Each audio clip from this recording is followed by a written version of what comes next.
Renungan Doa Malam Senin 1 Juni tahun 2026. Dalam nama Bapa dan Putra dan Roh Kudus. Amin. Ya, Yesus ini aku.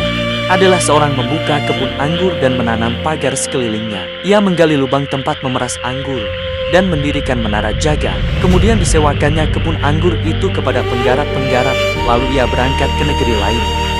Ketika sudah tiba musim panen, ia mengutus seorang hamba kepada penggarap-penggarap itu untuk menerima sebagian dari hasil kebun. Tetapi hamba itu ditangkap dan dipukuli oleh para penggarap, lalu disuruh pergi dengan tangan hampa.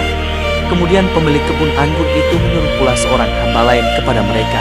Orang itu mereka pukuli sampai luka kepalanya, dan sangat mereka permalukan. Lalu pemilik itu menyuruh seorang hamba lain lagi, dan orang ini mereka bunuh. Dan banyak lagi yang lain, ada yang mereka pukul, dan ada yang mereka bunuh. Kini tinggal satu orang, yakni putranya yang kekasih. Dialah yang akhirnya diutus kepada mereka, sebab pikirnya, putraku pasti akan mereka segan. Tetapi penggarap-penggarap itu berkata seorang kepada yang lain, dia itulah ahli waris. Mari kita bunuh dia, maka warisan ini menjadi milik kita. Mereka menangkap dan membunuh dia, lalu melemparkannya keluar kebun anggur itu. Sekarang apa yang akan dilakukan oleh pemilik kebun anggur itu? Ia akan datang dan membinasakan penggarap-penggarap itu, lalu mempercayakan kebun anggurnya kepada orang-orang lain. Tidak pernahkah kamu membaca ayat ini? Batu yang dibuang oleh para tukang bangunan telah menjadi batu penjuru. Itulah tindakan Tuhan, suatu hal yang ajaib dalam pandangan kita.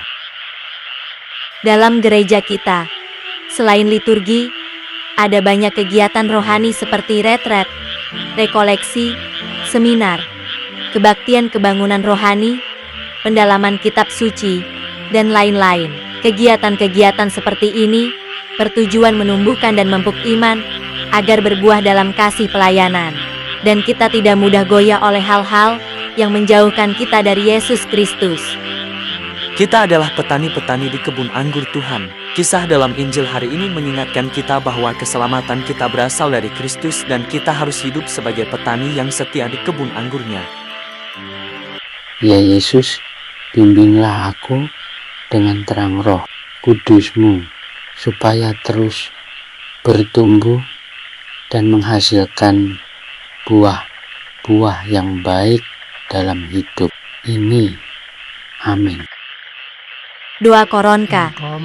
Dalam nama Bapa dan Putra dan Roh Kudus. Amin.